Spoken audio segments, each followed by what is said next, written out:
UG परीक्षाओं में पहली बार लगेगी विद्यार्थियों की ऑनलाइन हाजिरी। केजरीवाल की जनसभा अब पड्डल मैदान में नहीं। अब खबरें विस्तार से।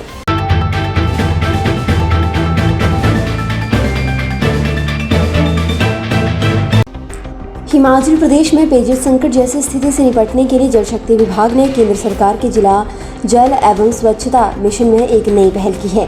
इसमें जल शक्ति विभाग प्रदेश भर में पेयजल बर्बादी रोकने के लिए ग्रामीण स्तर पर युवाओं को प्रशिक्षित करेगा। इस योजना में प्रदेश भर में हजारों युवाओं को प्लम्बर, फिटर, पंप ऑपरेटर और इलेक्ट्रीशियन का प्रशिक्षण दिया जाएगा। ट्रेनिंग पूरी करने वाले युवाओं को कौशल विकास केंद्र भारत सरकार की ओर से प्रमाण पत्र दिया जाएगा। इसके बाद युवा अपनी अपनी पंचायतों और गाँवों में जल शक्ति विभाग की योजनाओं और ग्रामीण क्षेत्रों में होने वाली पेयजल बर्बादी को रोकने का काम करेंगे। हिमाचल प्रदेश विश्वविद्यालय पीजी के बाद पहली बार यूजी डिग्री कोर्स की 7 अप्रैल से शुरू हो रही परीक्षाओं की हर विषय की ऑनलाइन हाजिरी की व्यवस्था लागू करेगा। ऑनलाइन हाजिरी का प्रदेश भर के करीब 138 कॉलेज सफल ट्रायल कर चुके हैं। परीक्षा नियंत्रक डॉक्टर GS नेगी ने कॉलेजों के प्राचार्यों के साथ ऑनलाइन हाजिरी और परीक्षा की व्यवस्थाओं को लेकर ऑनलाइन मीटिंग की।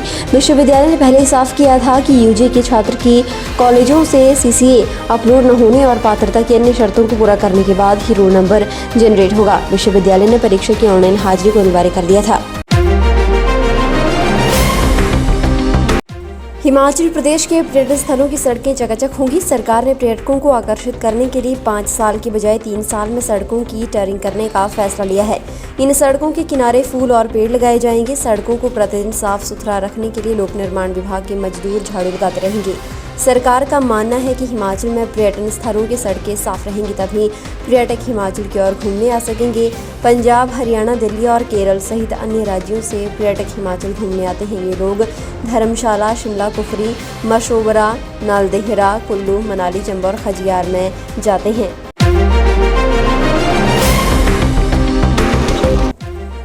पेपर मिलों में कच्चे माल में लगातार बढ़ोतरी से बद्दी, बरोटीवाला, नालागढ़ के 2 दर्जन गत्ता उद्योग बंद हो गए हैं। इतने ही उद्योग बंद होने की कगार पर हैं। गत्ता उद्योग चलाना अब संचालकों के लिए घाटे का सौदा बना हुआ है। अब गत्ता उद्योग संचालक सरकार से उद्योगों को बचाने की आस लगाए बैठे हैं। पिछले 1 वर्ष में गत्ता उद्योग में लगने वाले कच्चे माल में लगातार बढ़ोतरी हो रही है। इससे गत्ता संचालकों के लिए पेपर की किल्लत हो रही है। अधिक दाम देने के बावजूद गत्ता संचालकों को पेपर नहीं मिल रहा है। गत्ता उद्योगों पर यह संकट कोरोना काल से चला आ रहा है। उधर गत्ता उद्योग संघ के प्रदेश अध्यक्ष सुरेंद्र जैन ने कहा कि पेपर गत्ता उद्योग 100% इको फ्रेंडली है। हिमाचल में 10,000 लोगों को उन उद्योगों से रोजगार मिला है। आम आदमी पार्टी की 6 अप्रैल को होने वाली मंडी रैली ने हिमाचल का सियासी पारा चढ़ा दिया है। दिल्ली के मुख्यमंत्री अरविंद केजरीवाल और पंजाब के मुख्यमंत्री भगवंत मान बुधवार को मंडी में सुबह 11 बजे से 1 बजे तक 2 घंटे रुककर चुनावी हुंकार भरेंगे। जनसभा का आयोजन पड्डल की बजाय अब सेरी मंच पर होगा, जहां करीब 5,000 लोगों की क्षमता ही है।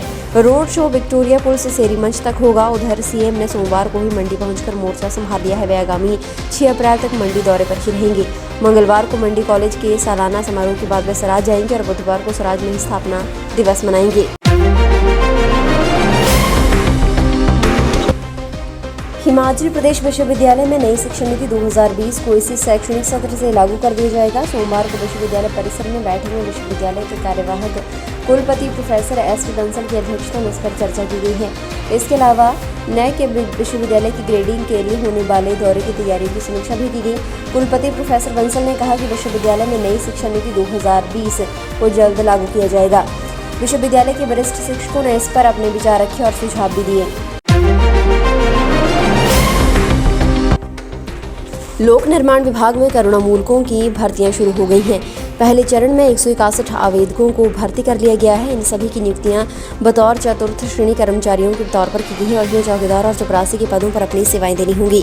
तैनात किए गए कर्मचारियों को 300 रुपये दैनिक भुगतान पर नियुक्त किया गया है। PWD की ओर से मुख्य अभियंता अर्चना ठाकुर ने इस बारे में अधिसूचना जारी कर दी है। उन्होंने बताया कि भर्ती को लेकर नियम और शर्तें भी तय कर दी गई हैं।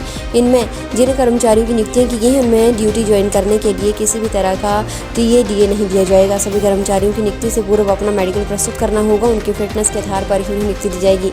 उन्होंने कहा कि जो कर्मचारी समय नहीं हैं और कार्यरत हैं और वहां से नौकरी छोड़ लोक निर्माण विभाग में ज्वाइनिंग देंगे, उन्हें क्लियरेंस प्रमाण पत्र प्रस्तुत करना होगा। उन्होंने बताया कि कर्मचारियों की ओर से सूचना विभाग को मुहैया करवाई जाएंगी, उनकी जांच होगी और इसी जांच में यदि कोई त्रुटि पाई जाती है तो कर्मचारियों को तत्काल हटा दिया जाएगा।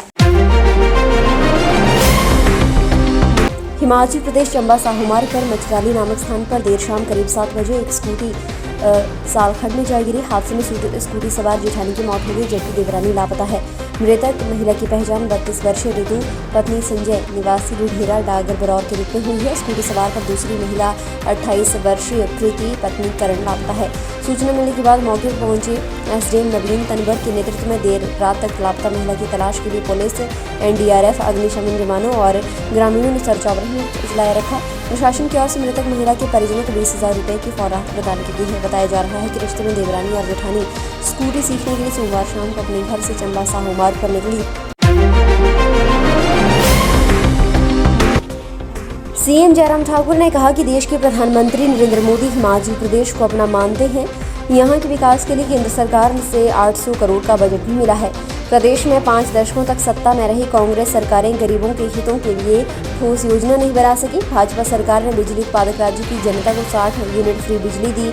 सर्विस और मीटर चार्ज भी नहीं दिया जा रहा है। किसान बागवानों को सिंचाई ट्यूबवेल में बिजली 30 पैसे प्रति यूनिट कर दिया गया है, जिसका सीधा लाभ लाखों घरेलू उपभोक्ताओं और किसान बागवानों को मिल रहा है।